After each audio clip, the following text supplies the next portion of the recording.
Hey everybody, Sergi here. Today I have Bingo Smash. And right away we're gonna check the minimum amount, and that is 5 million diamonds to get 500 bucks. And to get diamonds they offer several options to play. The basic ones are Add Battle and Practice.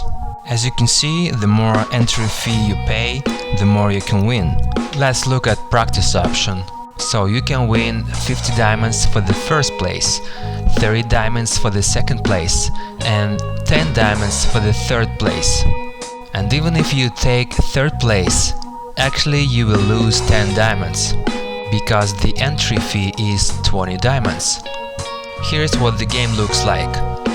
When a ball with a number appears, you need to tap if it matches any number in the table. By tapping numbers, you get bonuses, which you use to get additional points. So the main idea is to get the highest score to get the first place. Even if you get full house, which means you have tapped all the numbers, it doesn't mean you will take the first place. More important is the score. If you level up, they get you 10 diamonds. But that's nothing. Add Battle seems like a nice option to get diamonds, because you do not lose diamonds to start game. You only watch an ad and you could win up to 600 diamonds. Let's now look at the games I've played using this Add Battle option. So I have played around 40 games. I've been always out of 3 first places.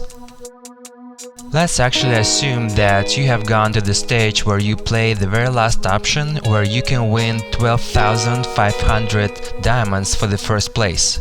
Here's the question: how many games do you need to win taking the first place to achieve the minimum amount? Basic math will help us. 12,500 minus 5,000 equals 7,500, and we divide 5 million by 7,500, which equals 666. So you gotta take the first place 666 times, which is super crazy. Well, you could have fun just playing, but that is totally fake.